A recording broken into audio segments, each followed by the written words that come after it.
Now what we're doing right now is introducing some goldfish and some koi into this pond. So the first thing that we're going to do is add some water ager to make sure there's no chlorine in the water. The second thing we're going to do is add a little bit of GH salt for the immune system of the fish and a little bit of carbonate powder, and that's going to help the KH and pH of the water. Then we've currently got the fish floating there, so we need them floating for approximately 30 minutes. We can then release the fish into the pond.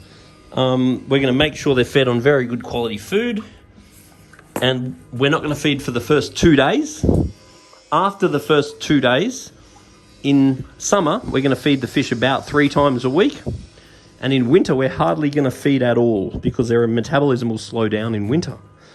Now, as far as the fish are concerned, when you look down on the fish, if you got the gills, and if they're putting a little bit of weight on, and then they're holding their weight, then we're very happy with what they're being fed.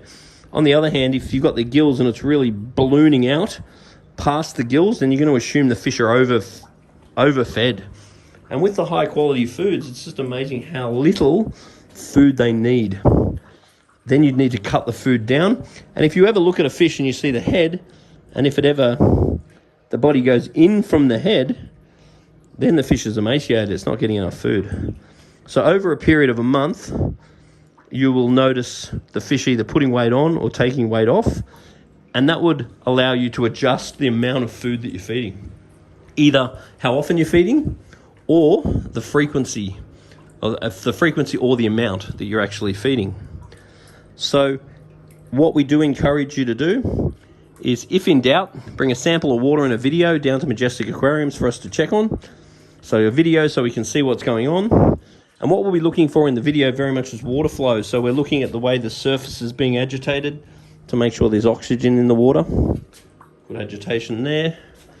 And then this particular pond's got a very big filter underneath. We make sure the UV in the filter is replaced yearly, and then we make sure the filter is backwashed. Every month would be ideal, and the dirtier it is, the more often it should be backwashed.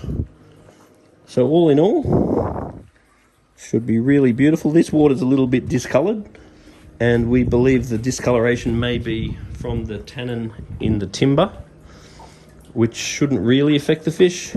Or we do have a little bit of, maybe this might be an issue, but the discoloration I am definitely not assuming to be a problem. It just maybe doesn't look as good as we wished. But once again, if in doubt, bring us a sample of water and a video, and we can help to make sure the pond thrives as we wish. It's also got some internal filters, so we want to pull them out and give the filters inside a clean. I'd probably want to do that at least once a month. And you want to use water from the pond to actually clean the filters, because once again, we don't want to wash it out with chlorine. And then if we did a little bit of a water change once a month, that'd be great. And so if we just got a siphon pipe or something, siphoned a bit of water down into the garden over there and took a little bit of water out, and then there's an auto top up, we'll top it back up again. Make sure we use water ager when we're putting the water back in. And away we go.